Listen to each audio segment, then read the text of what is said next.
வெண்டைக்காய் புளிக்குழம்பு தான் செய்ய போகிறோம். ஒரு கடாயை வச்சுக்கலாம். அதில் 3 கரண்டி எண்ணெய் ஊற்றிக்கலாம். ஒரு பெரிய வெங்காயம் 5 சின்ன வெங்காயம் அதை நறுக்கி சேர்த்துக்கலாம். 2 மீடியம் சைஸ் தக்காளி எடுத்துருக்கேன், அதையும் நறுக்கி சேர்த்துக்கலாம். நல்லா இவங்களை போட்டு சூழ்ற அளவுக்கு வர வேண்டாம். ஒரு மீடியம் பதத்துக்கு நல்லா வதக்கி எடுத்துக்கலாம். அதுக்கப்புறம் இதை எடுத்து ஆரம்பிச்சிக்கலாம். இதே கடாயை வச்சுக்கலாம். நல்லா தாராளமாக எண்ணெய் ஊற்றிக்கலாம். நான் 1/4 கிலோ வெங்காயம் எடுத்துருக்கேன், அதை கழுவி நல்லா பொரிச்சு 2 நாள் கட் பண்ணி பொரிக்க ஆரம்பிக்கலாம். கேஸ் மீடியம் டைம் வச்சுக்கோங்க. இப்படியே பொரிச்சு எடுத்துட்டே இருங்க.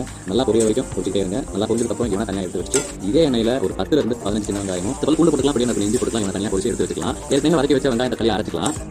ஒரு கடாய் வச்சுக்கலாம். அதில் நம்ம பொரிச்ச எண்ணெயிலே கொஞ்சமாக எண்ணெய் ஊற்றிக்கலாம். கடுகு போட்டுக்கலாம். கடுகு பொரிஞ்சதுக்கு அப்புறமா அரைச்சி வச்சு ஊற்றிக்கலாம். ஊற்றி மிக்ஸ் பண்ணிக்கலாம். நல்லா மிக்ஸ் பண்ணி விட்டு இப்போ மசாலா சேர்த்துக்கலாம். 3 ஸ்பூன் குழம்பு மிளகாய் தூள், 1 ஸ்பூன் தனி மிளகாய் தூள், 1 ஸ்பூன் தனியா தூள், தேவையான அளவு உப்பு போட்டு சேர்த்து கலக்கிக்கலாம். இதை நல்லா கலந்து விட்டுக்கலாம். கலந்து விட்டதுக்கு அப்புறம் நான் ஒரு பெரிய லிட்டர் சைஸ் பொடி வச்சு கட்டி வச்சிருக்கேன். அதையும் ஊற்றிக்கலாம். உங்களுக்கு தேவையான அளவு தண்ணி ஊற்றிக்கோங்க. எனக்கு கொஞ்சம் திக்காக தான் பிடிக்கும். கருவேப்பிலை கொஞ்சம் போட்டு மூடி கொதிக்க வைக்கலாம். 3 முட்டை 2 பத்த தேங்காய் கொஞ்சமாக சோம்பு சேர்த்து அரைச்சிக்கலாம்.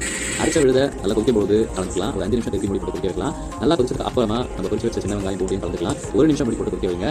நம்ம ஏற்கனவே பொரிச்சு வச்ச வெங்காயம் போட்டு நல்லா கலந்து விட்டுக்கலாம். மூடி போட்டு மீடியம் ஃப்ளேமில் 1 நிமிஷம் கொதிக்க வைங்க. கொதிக்க விட்டதுக்கு அப்புறம் கொத்தமல்லி இலையை போட்டு ஆஃப் பண்ணிடுங்க.